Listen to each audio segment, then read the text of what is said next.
اخذ هذا المباراة لان الجوانتي مبلول ميه ولازم يلعب بيه ناشف، واذا فالمدرب بنشف الجوانتي وبدأت المباراة.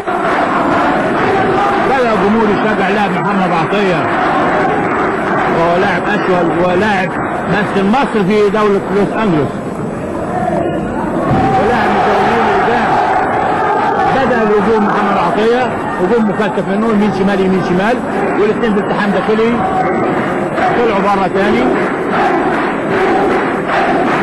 يمين قبله محمد عطية، قبله بيمين وهو داخل عليه ثاني، وبعدين قبله بشمال مستقيمة حلوة. مايكل حاول يضربه يمين تفاداها عطية، وقبله ثاني محمد عطية بيمين. محمد عطية ضرب شمال يمين شمال يمين، الاثنين ملتحمين مع بعض التحام داخلي وبيضربوا اثناء اللحم الداخلي الالتحام الداخلي. يمين مايكل حلوه جات حلوه في عطيه، وضرب شمال مايكل، وشمال ثانيه من مايكل. الاثنين ماسكين بعض دلوقتي. مايكل ضرب ضربتين ورد عليه محمد عطيه ضربتين.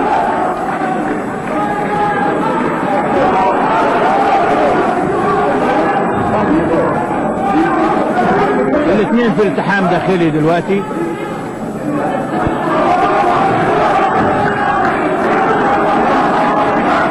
الاثنين ماسكين بعض في الالتحام الداخلي وبيضربوا الاثنين في الالتحام. محمد عطية بيحاول يطلع ومايكل بيحاول يطلع، بعدوا بقى عن بعض دلوقتي. الاثنين حلوه محمد ضرب وشمال حلوه وشمال ثانيه قويه. المفروض يسيبوا بعد الضربه القويه دي عشان يتغير. المفروض يسيبوا اللاعب عشان ما يسريعش عليه، عشان يرجع الهجوم ثاني سريع. حلو ثاني، لكن لاعب مايكل مسكه. المفروض يطلع عنه ويسيبه عشان هو بيحاول يسريع عليه. المفروض اللاعب عطية يطلع ويسيبه. واستمر اللعب. محمد ضرب ثاني يمين شمال ويمين ثاني. اوقف الحكم المباراة لان الرباط كان مفكوك.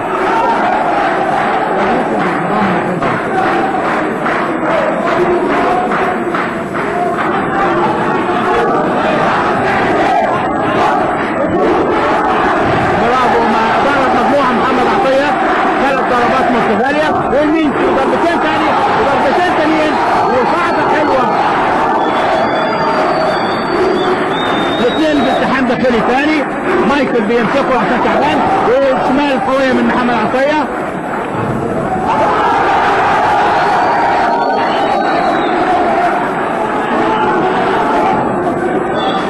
انتهت الجولة الثالثة والمباراة، ونحن الآن في انتظار النتيجة. تحضر العيد الرائد صلاح شاوير الذي فاز ببطولة العالم العسكرية 5 أعوام متتالية. تمنياتنا له بالشفاء العاجل واستمرار العطاء في تدريب أبطال الكلية الحربية. ونحن الآن في انتظار النتيجة بعد جمع أوراق القضاء. محمد عطية لعب مباراة قوية، وكان جون مايكل له ند كبير. اللاعب محمد عطية مثل مصر في دورة لوس أنجلوس، ومثل مصر في بطولة العالم العسكرية في أوغندا وفي أمريكا وفي الجزائر.